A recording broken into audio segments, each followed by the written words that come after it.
I want you to just picture a scene for a second. It's 1976. You're in a high-security facility, the Pacific Missile Test Center. Right. Serious stuff. Very serious. We're talking Cold War, end-of-the-world stakes. And you're in a room with classified data tracking submarine communication lines for the Department of Defense. The kind of job that requires a top-secret clearance, where they interview your high school teachers before they even let you in the door. Exactly. Yeah. Now, the guy at the console, he's not your typical government worker. The second his shift ends, he gets on his Harley and rides off to lead a meeting as a high-ranking member of the Hells Angels. It really does sound like a movie pitch, doesn't it? But that was the actual life of George Christie. It's the ultimate contradiction, and that's what we're really digging into today. We're doing a deep dive on George Christie based on that really candid interview he did. Yeah, the PBD one. And we're not just here to tell biker war stories, though. Believe me, there are some absolutely insane ones. We're looking at the organizational dynamics. I mean, how does a guy straddle the line between the strict hierarchy of the federal government and the chaotic world of an outlaw motorcycle club? And you start to realize that in a very weird way, they aren't that different. That's the real insight here. Christie didn't just survive the Hells Angels, he tried to professionalize it. He tried to bring a corporate, almost military strategy to it. The corporate outlaw. I love that term. And it all starts with his personal philosophy, this hard line he draws between being an outlaw and being a criminal. He does. For most people, those words are basically the same thing. Right. But for Christie, it's almost a religion. A criminal, he says, is just a predator. No rules, no honor. They just break the law for themselves. Whereas an outlaw rejects society's rule book, sure, but they replace it with their own code. A stricter one, in his mind. Loyalty, honor. He sees himself as living parallel to society, not necessarily preying on it. Which, sounds pretty noble until you start looking at the actual crimes. But let's stay with his background. He was a Marine, right? An U-311 rifleman. Correct. And that never left him. When he was recruited by Old Man John into the LA chapter, he was already working that DOD job we mentioned. Okay, I have to stop you there. He's looking at submarine surveillance systems by day and running with the Hells Angels by night. Do you really believe he kept those worlds totally separate? That's the million-dollar question, isn't it? Christie swears the wall between them was solid. He says he never crossed the streams. I find that very hard to believe if you have that kind of access. I know, but eventually the government figured it out, and they were not thrilled that their top-secret subtracker was also the president of the LA Hells Angels. I can imagine. So they gave him an ultimatum. A binary choice. You can have the clearance and the career, or you can have the club. You can't have both. For most people, that's an easy choice. The stable career, the pension. But for him, the clearance is just a job. The patch, that's your identity. He walked away from the government career without a second thought. But, and this is the key to understanding him, he took the government with him. What do you mean by that? I mean, he took the training, the discipline. He looked at the Hells Angels and saw, a lot of chaotic violence. And he decided to apply Marine Corps tactics. He didn't just want brawlers, he wanted soldiers. Exactly. He started introducing concepts like intel gathering, counter-surveillance, and, most importantly, collateral damage. That's a Pentagon term, not a biker bar term. Right. Before Christie, if there was a problem, they might just shoot up a rivals bar. Christie argued that brings too much heat from the cops, it turns the public against you. He wanted surgical strikes. He was trying to turn a gang into an institution. And that, of course, where the friction begins, because not everyone wanted to be a corporate outlaw, especially the man himself, Sonny Barger. The godfather of the Hells Angels. For anyone who doesn't know, Sonny Barger is this Hells Angel. He's the myth, the legend. And Christie meets him in 1978, and at first, it's total hero worship. Oh, absolutely. But as Christie moved up the ranks, he started to see that they had fundamentally different operating systems. Okay, so let's break that down. What's the Barger OS versus the Christie OS? Barger was an autocrat. Simple as that. His view was, this club is my property. So if it wasn't Sonny's idea, it wasn't a good idea. Exactly. He ruled by fear and was willing to burn every bridge he crossed. It was a cult of personality. And Christie? Christie saw himself as more of a CEO, a consensus builder. He believed you leave bridges intact because you might need them for a retreat or a supply line. It's that military mind again. Logistics over ego. And when you have a CEO trying to manage an emperor, something has to give. And there's one story that just perfectly captures this clash, the frame-up bombing. This is a truly terrifying story. It was during the war with the Mongols. The club decided to plant a bomb at a Mongol-owned shop. And they packed dynamite inside a car tire. Yeah, the idea was that when someone removed the valve stem to change the tire, it would complete the circuit. Boom. That's just straight up terrorism. That's not a fist fight. It is. And Christie argued against it, not because he was a pacifist, but because of collateral damage. He couldn't control who would be in that shop. But the club overruled him. They planted the tire. And the bomb didn't go off. It was a dud. So now you have a live, unstable bomb sitting in an enemy shop. And Christie's mentor, Old Man John, tells Christie he's the one who has to go get it. Wait, hold on. Christie argued against it. He was right.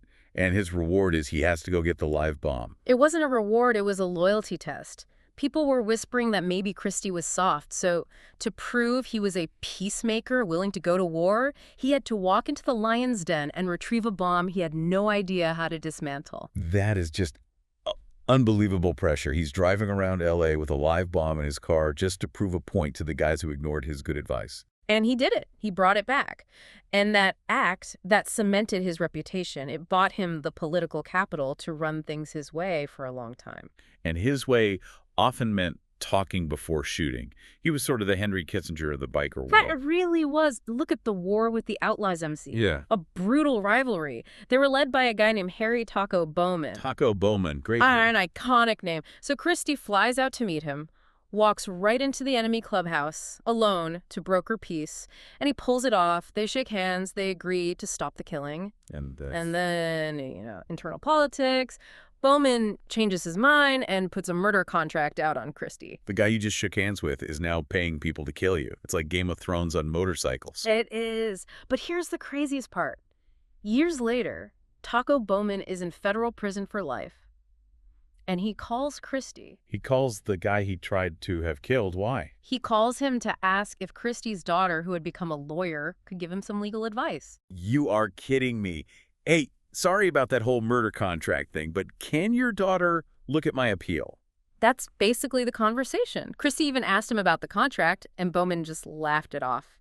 It wasn't personal, George. It was just business. That is just so cold. Oh. But it shows that corporate mindset again. Violence is just a transaction. Precisely. And Christie tried to insulate his own chapter, Ventura, from all that. He claims he turned it into a safe zone. Okay, I want to push back on that a little. A safe zone. He says they didn't allow drive-bys or bike theft. But isn't that just a classic protection racket? We keep things safe, so we run the streets. It's 100% a feudal system. Yeah. He's the local lord, he provides order, and in exchange, the club operates with impunity. He even claims the local police sort of tolerated them because they were better at keeping out disorganized crime than the cops were. So he's building this whole legitimate facade, the benevolent warlord.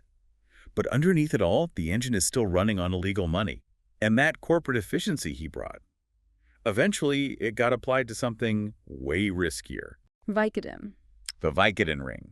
This is where the story goes from Sons of Anarchy to Breaking Bad. It was a huge operation in the late 90s, and they weren't just buying pills on the street. They had a source inside the pharmacy at an Air Force base. The military connection again. You can't make this stuff up. So the feds finally raid Christie's house. They find 30,000 pills in his son's closet, and they start, high-fiving. They think, case closed, we got him. They celebrated too early. Way too early. Because while they're in the bedroom celebrating, there are 60,000 more pills just sitting in the garage that they completely missed. That is just shockingly incompetent. But they still got caught, right? They did, because of a lazy mistake. They didn't dump the pills out of the original pharmacy bottles. The bottles still had the tracking codes from the Air Force Base pharmacy. A rookie mistake. But let's talk about the court case. Because Christie used this fascinating defense, the country club argument. Yes, he was facing Arrentio charges, which are designed to take down an entire organization. Christie's defense, led by his daughter, was brilliant. He argued, the Hells Angels is not a criminal organization. It's a club that just happens to have some criminals in it. Explain that difference. Think of a golf club. If a few members sell drugs on the 9th hole, is the entire country club a drug cartel? No, of course not. Christie argued that since the drug money went into individual pockets, not the club's treasury, you couldn't charge the whole organization. He made them prove the entity was corrupt, not just the people in it. And it mostly worked. But you can only dodge bullets for so long. By 2011, he was done. The exit. After 3 decades, Why then? It came back to that original clash. The club wanted a new war, this time with the Vagos MC. Christie looked into it and saw the Vagos weren't the aggressors. He realized the Hells Angels were just being bullies. He told them, "We have become the people we rebelled against." The outlaw had become the oppressor. So he walked into a meeting, took off his patch, folded it neatly on the table, and walked out. Which is something you're not supposed to be able to do. The saying is, blood in, blood out. He defied the myth, but he left them with a prophecy. He said that without an external enemy to fight, they would turn on each other. "You'll eat yourselves." And he was right. Almost immediately. It's tragic. Shortly after he left, at the funeral for a member named Jethro Pettigrew, a fight breaks out between two Hells Angels right there in the cemetery. The graveside shooting. Yeah. A guy named Steve Tauzan, a legendary enforcer, punches another member, Steve Ruiz. Ruiz pulls a gun and shoots Tauzan dead. Angel killing angel right over an open grave. It was exactly what Christie predicted would happen. The discipline was gone. It validated his decision, but Sonny Barger wasn't going to let him have the last word. They tried to rewrite history, saying Christie was kicked out. He tried to erase his legacy. There was one last phone call between them. Barger called him up just to say, "Nobody likes you." It sounds like middle school. Pretty much. Christie hung up on him. They never spoke again. Barger died the king, still on the throne. Christie is still alive, writing books. Which brings us to the legacy question. But one last detail we skipped that I think is the key to his genius. The Olympic torch. Oh, this is the best part. 1984, the LA Olympics. George Christie, president of the Hells Angels, is running down the street in shorts carrying the Olympic flame. How did that happen? Pure PR genius. The club was under a lot of heat. So Christie raised $3,000 for the Special Olympics. The Olympic Committee couldn't exactly say no to the donation. He bought his way into the relay. He bought the narrative. The pictures went everywhere. He understood, way ahead of his time, that public perception is a weapon. If the public thinks you're okay, it's harder for the police to come after you. It's brilliant. So let's zoom out. What's the takeaway from all this? It's a study in the life cycle of any organization. You have these competing leadership styles, the cult of personality versus the corporate strategy. Sonny Barger was the cult of personality. Right. Rule by fear, expansion at all costs. And that style eventually eats itself. Christie was the institutionalist. Strategy, PR, sustainability. But the institution ultimately rejected him. It did. Because at the end of the day, the Hells Angels didn't want to be a corporation. They wanted to be outlaws. Christie tried to evolve the species, and the species bit him. So who really won? Barger died on the throne? Christie is an outcast from the world he built. And that's the question for you to think about. In that world, is it better to be the king who dies on the throne, maybe surrounded by people who secretly hate you?